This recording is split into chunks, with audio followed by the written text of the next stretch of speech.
आज के छोटे से वीडियो में बात करने वाला एक बहुत ही इंटरेस्टिंग टॉपिक के बारे में आपको बताएंगे कि क्यों ये जो 3 फेज सिस्टम है, जो न्यूट्रल वायर हम यूज़ में ले रहे होते हैं, ये पतला क्यों होता है हमारे फेज वायर के कंपैरिजन में। साथ ही साथ हम ये भी बात करेंगे कि क्या बिना न्यूट्रल वायर के हमारे लोड को चलाया जा सकता है।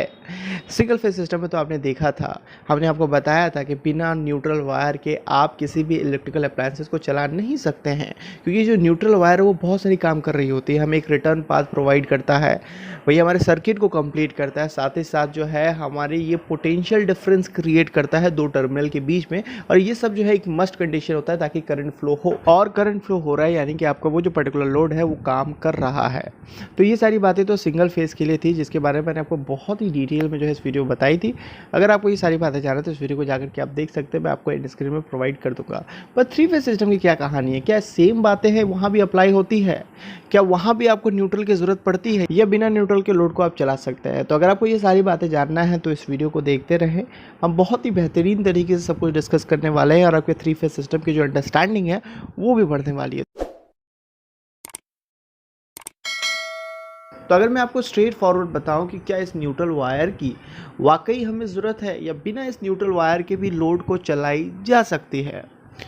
तो इसका आंसर हाँ भी है और ना भी है। ये डिपेंड करता है कुछ कंडीशंस पर। उस कंडीशन के बारे में तो हम जानेंगे। पहले हम बात कर लेते हैं कि इस न्यूट्रल वायर को पतला क्यों रखा जाता है, इसकी जो डायमीटर है बाकी तीनों फेस के कंपैरिजन में वो पतली क्यों होती है, कम क्यों होती है। तो इस सवाल का जवाब जानने के लिए आपको आपके घर के पास वाला जो डिस्ट्रीब्यूशन ट्रांसफार्मर है उसके पास जाना पड़ेगा। तो ये जो डिस्ट्रीब्यूशन ट्रांसफार्मर है, जब इसके वाइंडिंग के कनेक्शन को आप देखेंगे तो जो प्राइमरी वाइंडिंग होती है वो डेल्टा कनेक्टेड होता है, और जो सेकेंडरी वाइंडिंग होती है वो स्टार कनेक्टेड होता है। डेल्टा स्टार में कन्फ्यूजन है, तो बस इतना समझिए कि 3 फेज में जब हम वाइंडिंग कर रहे होते हैं या कनेक्शन कर रहे होते हैं तो दो प्रकार का कनेक्शन होता है, एक को डेल्टा कहते हैं और दूसरे को स्टार कहते हैं, और वो कुछ इस प्रकार से हम करते हैं।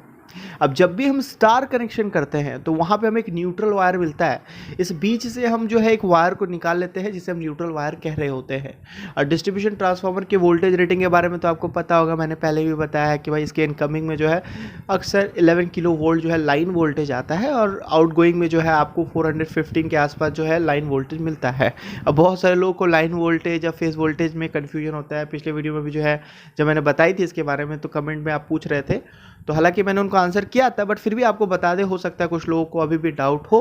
तो लाइन वोल्टेज कुछ नहीं है यार, मतलब जब हम किसी भी दो फेस के बीच में यानी कि दो लाइन के बीच में अगर वोल्ट मीटर लगा दे तो वो जो रीडिंग दे रहा है, वोल्टेज रीडिंग दे रहा है, तो उस वोल्टेज रीडिंग को हम लाइन वोल्टेज कहेंगे। बट अगर हम एक लाइन में एक फेज में वोल्ट मीटर का एक टर्मिनल फेज में कनेक्ट कर दें और दूसरा जो टर्मिनल है उसको न्यूट्रल के साथ कनेक्ट कर दें या उसको ग्राउंड के साथ कनेक्ट कर दें, तो उस वोल्ट मीटर ने जो हमें वोल्टेज रीडिंग दी है उस वोल्टेज को हम फेज वोल्टेज कहेंगे। तो जो हमारा 11 को 415 में भी जो कन्वर्ट कर रहा है, यानी कि दो फेज के बीच में जब हमने वोल्ट मीटर कनेक्ट करके देखा तो वो 415 के आसपास दिखा रहा था। बट हम जो न्यूट्रल वायर निकाले हैं उस न्यूट्रल वायर में एक टर्मिनल हमने कनेक्ट किया, दूसरा जो हमने फेज में कनेक्ट किया, तो हमें दिख रहा था कि 220 वोल्ट हमको मिल रहा है। और यही 220 वोल्ट यानी कि एक फेज और एक न्यूट्रल आपके घर में दे दी जाती है, और आप कहते हैं कि आपके घर में जो है सिंगल फेज सप्लाई आ रहा है। हालांकि ट्रांसफार्मर आउटपुट में जो है 3 फेज दे रहा होता है, मतलब 3 वायर निकाल रहा होता है एक न्यूट्रल के साथ, तो उसमें से एक वायर आपके घर भेज दी जाती है, एक न्यूट्रल वायर भेज दी जाती है, और बाद बाकी दो जो फेज है वो किसी और घर में भेजा जाता है या किसी और बिल्डिंग में या किसी और लोकेलिटी में भेजा जाता है। तो ऐसे जो है आप मोटे मोटे तौर पे आप ऐसा कह सकते हैं कि ये जो डिस्ट्रीब्यूशन ट्रांसफार्मर है वो दो काम कर रहा है, एक तो वोल्टेज के लेवल को डिक्रीज कर रहा है, दूसरा जो है आपका 3 फेज से जो है सिंगल फेज में कन्वर्ट कर रहा है, ऐसा आप कह सकते हैं। हालांकि एक्चुअली क्या हो रहा है वो आपको चीज़ें यहाँ पे समझ में आ रही है। पर मान लीजिए कि आपके घर में जो लोड की रिक्वायरमेंट है वो बहुत ज़्यादा है, आप बहुत बड़ी बड़ी मोटर चलाने वाले हैं, बहुत बड़ा बड़ा मशीन चलाने वाले हैं, तो इस केस में आपका सिंगल फेज सप्लाई से काम नहीं चलने वाला है, तो आपको 3 फेज चाहिए। तो हमने दिया भाई, हमने चारों वायर आपके घर में भेज दिया, 3 फेज वायर भेजा, एक न्यूट्रल वायर भेजा, और आपने जो है इस तीनों फेज में जो है लोड कनेक्ट कर रखा है। तो ये पूरा जो है मान लीजिए कि आपका लोड है।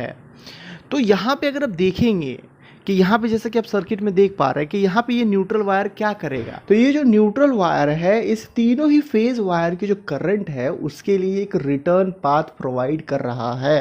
तो एग्जाम्पल से हम इसको समझते हैं कि मान लीजिए कि हमने तीनों पे जो है एकदम सेम टाइप का लोड करंट कर रखा है और 5 एम्पेयर करंट का जो है रिक्वायरमेंट है। तो फिर हमने देखा कि तीनों ही फेज वायर से 5 एम्पेयर करंट जो है फ्लो होता है और ये जो न्यूट्रल वायर है इस तीनों ही 5 एम्पेयर करंट का जो सबमिशन है उसको हमारे डिस्ट्रीब्यूशन ट्रांसफार्मर तक पहुंचा रहा है, यानी कि एक रिटर्न पाथ प्रोवाइड कर रहा है और ऐसे हमारा सर्किट पूरा कंप्लीट होता है डिस्ट्रीब्यूशन ट्रांसफार्मर से होते हुए। तो आपको समझ में आ गई कि किस तरीके से सर्किट कंप्लीट होता है और बीच में जितना भी अपने फेजेस में जो है लोड करंट कर रखा है वो भी जो है आपका काम करेगा, क्योंकि उसके अंदर से भी जो है करंट फ्लो हो रहा है।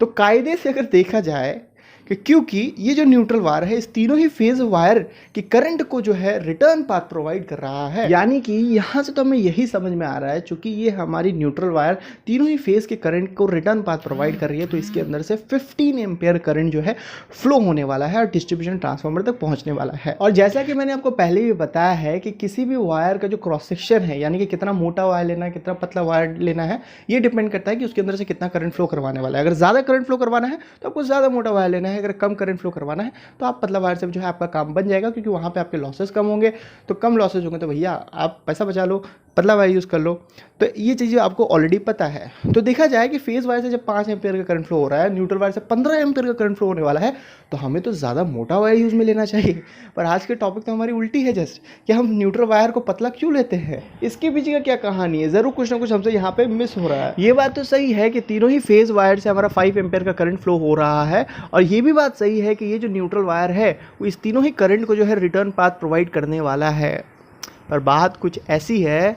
कि ये जो तीनों करंट है 5 एम्पियर फ्लो हो रहा है हमारे तीनों वायर में, तो आपको पता है कि 3 फेज सिस्टम में ये जो तीनों ही करंट होते हैं ये एक दूसरे से 120 डिग्री फेज शिफ्ट में होते हैं, यानी कि एक साथ फ्लो नहीं हो रहे होते हैं।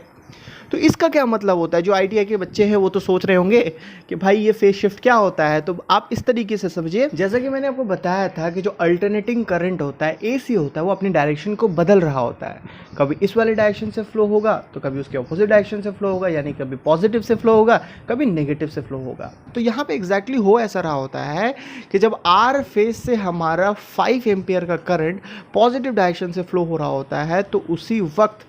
Y और B फेज से जो है ऑपोजिट डायरेक्शन में जो है 2.5 एम्पियर का करंट फ्लो हो रहा होता है। तो अब अगर इस तीनों करंट को ऐड करेंगे, यानी कि positive 5 ampere, negative 2.5 ampere, negative 2.5 ampere, यानी कि इसको ऐड करेंगे तो आपको 0 मिलेगा, और ये 0 एम्पियर करंट जो है आपके न्यूट्रल वायर से फ्लो हो रहा होगा। कब? जब तीनों ही फेज में same amount of current flow हो रहा होगा, और ये तभी होता है जब तीनों फेज में आप एक ही प्रकार का लोड कनेक्ट करते हैं जो सेम अमाउंट ऑफ करंट को जो है ड्रॉ कर रहा होता है। तो बैलेंस लोड कंडीशन में न्यूट्रल में जो है करंट फ्लो नहीं होता है, और यही वो कंडीशन होता है जिस कंडीशन में अगर आप न्यूट्रल वायर को हटा भी देते हैं तो आप बिना न्यूट्रल वायर के अपने 3 फेज लोड को आप आराम से चला सकते हैं। और इसका सबसे बढ़िया एग्जांपल होता है हमारा इंडक्शन मोटर। इंडक्शन मोटर जो एक बैलेंस लोड कंडीशन का एग्जांपल है, जहां पे जो है आप बिना न्यूट्रल वायर के इसको आराम से ऑपरेट करवा सकते हैं। और ये जो नंबर मैंने आपको बताया है कि 5 एम्पियर का करंट आ रहा है, 2.5 का जा रहा है, 2.5 का जा रहा है, फिर वेक्टर एडिशन किया आपको 0 मिल गया।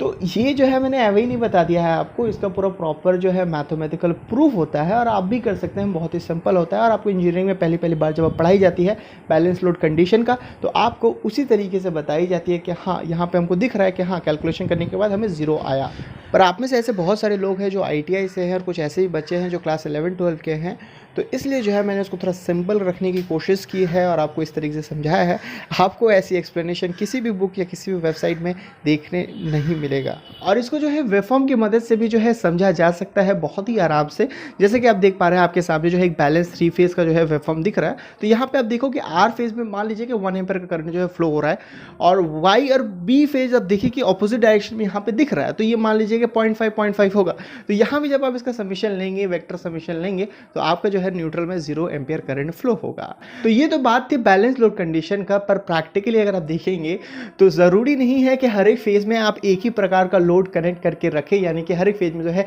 सेम अमाउंट ऑफ करंट आपका फ्लो हो। अगर मान लीजिए आप उसको तीनों अलग अलग घर में भेज देते हैं, तो ऐसा हो सकता है कि हर वक्त एक ही प्रकार का लोड जो है तीनों घर में यूज में ले रहे होंगे, ज़रूरी नहीं है। तो उस केस में जो है एक फेज से मान लीजिए 10 एम्पेयर का फ्लो करंट फ्लो हो रहा है, एक फेज से जो है 7 एम्पेयर फ्लो हो रहा है और एक फेज से जो है 5 फ्लो हो रहा है, तो मतलब डिफरेंट करंट हो सकता है। तो इस केस में आपका न्यूट्रल वायर से जो है करंट फ्लो होगा, पर सवाल है कितना फ्लो होगा। तो यहाँ भी अगर आप वेवफॉर्म की मदद से एनालाइज करेंगे या मैथमेटिकली इसको सॉल्व करेंगे तो यहाँ आपको देखने मिलेगा जो सबसे कम करंट है, मान लीजिए 5 एम्पेयर का करंट सबसे कम फ्लो हो रहा है हमारे एक फेज से, उसका हाफ या उसका 1/4 टाइम जो है आपको इस न्यूट्रल वायर से करंट फ्लो होता हुआ दिखेगा। कहने का मतलब ये है, तो अगर हमारा सिस्टम बैलेंस रहा तो न्यूट्रल वायर से करंट फ्लो होगा ही नहीं, और अगर अनबैलेंस सिस्टम रहा तो वहां भी जो है आपको बहुत कम करंट जो है न्यूट्रल वायर से देखने मिलेगा। अब चूंकि करंट का वैल्यू इतना कम है तो हमने जो है पतला वायर लेकर के जो है अपना काम बना लिया, क्योंकि वहां लॉसेस भी जो है आपका कम देखने मिलेगा, I2R लॉस। तो चीज़ें हैं, उम्मीद है आपको अच्छे से समझ में आई होगी, मैं आपको अच्छे से समझा पाया। अगर आपको ये वीडियो पसंद आया तो लाइक करके बताएं, कोई सवाल रह गया हो तो मुझे कमेंट सेक्शन में बताएं।